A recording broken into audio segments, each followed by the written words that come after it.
Channel F, the one with all the fun. The Fairchild video entertainment system at your larger JCPenney. The home entertainment system that never gets old. Plug in a new video cart and change the fun. Play tic-tac-toe, shooting gallery, or just doodle. Switch video carts and play Desert Fox. Switch again, it's blackjack. Or play the two built-in games, Pro Hockey or Tennis Champ. Channel F for fun. The Fairchild video entertainment system. Just $169.95. Video cart cartridges, $19.95 each. At your larger JCPenney.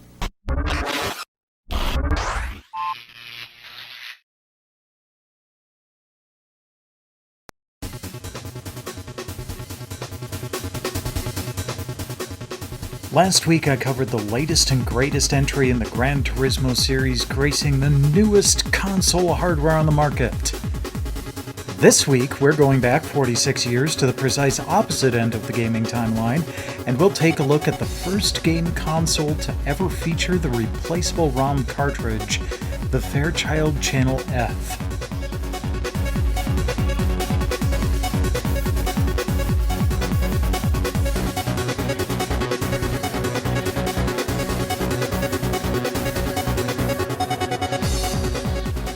The Channel F was initially the brainchild of Wallace Kirshner and Lawrence Haskell, who had planned to make the system using Intel's 8080 processor. They were having trouble finding investors when they approached Jerry Lawson at Fairchild Semiconductors. He offered to help bring the system to fruition, suggesting a change from the 8080 to Fairchild's F8 processor, and less than a year later, Channel Fun was born. Yes, the F stands for fun.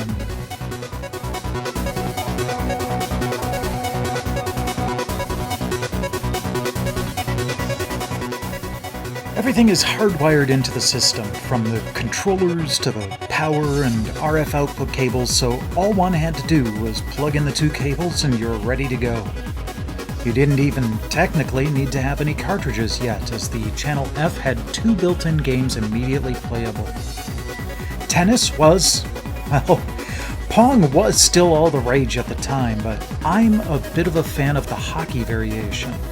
This one feels almost like the PS5's pack-in title Astro's Playroom, in that it was designed to take full use of the system's unique 8-degree controllers.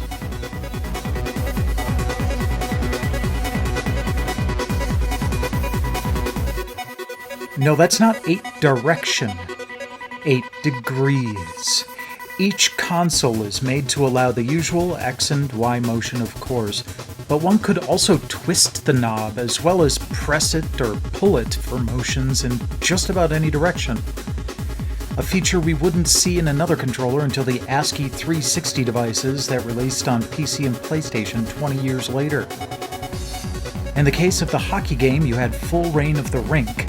You could twist the knob to angle your stick to change the direction of the puck's reflection, and a tug or press on the controller would move your goalie up or down. For such a primitive-looking title based on one of the oldest video game concepts ever known, it was actually quite fun.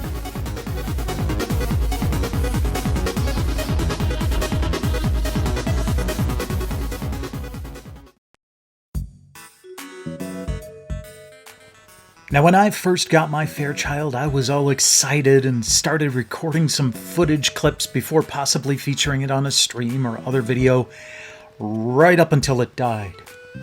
It just sat there on my shelf for a while until I was able to get in touch with the legendary Ben Hack, who lives only about an hour and a half away in the Madison area. He'd mentioned that people kept asking him to repair their consoles, but he only tends to take the job if it's something interesting. I had something interesting.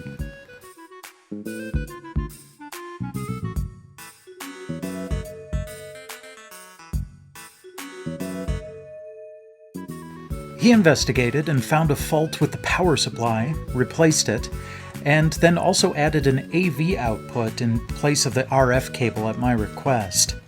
I'll link to his video showing the details of the repair in a card at the end of the video.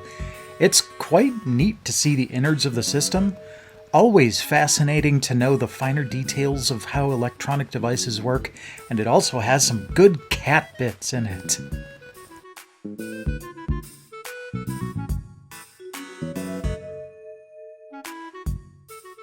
The game cartridges are large, yellow, and vaguely reminiscent of 8-track tapes because the 70s. What's kind of wild is how much of that space is completely wasted inside the plastic. If you've ever looked inside an NES cartridge, you'd notice an IC or 3 on a board that barely went up the plastic by a third. In a Fairchild cartridge, they didn't even bother hiding the circuit inside silicon. They just put the tiny bit of memory right on the PCB and covered it with a small plastic cap. If you ever have one of these start to rattle, it just might be that cap's come loose.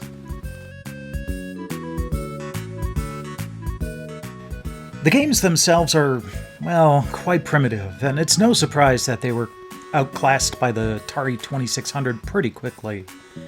Starting with the first ever ROM game cartridge out of 26 released, here are a few items I've managed to collect.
One thing that's a little tricky about recording this gameplay is that the sounds come from the console itself. The audio wouldn't get mixed into the output until a later revision called the Channel F2, released in 1979. By then, however, the 2600 was well on its way to domination, and the Channel F fizzled out shortly after, having only sold roughly 350,000 units.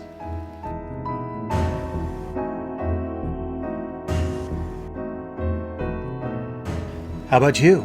Got any memories of this console, or want to voice fascination at gaming's humble beginnings?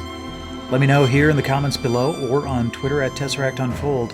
Meanwhile, please like, subscribe, spread the word, and I'll catch you again next week.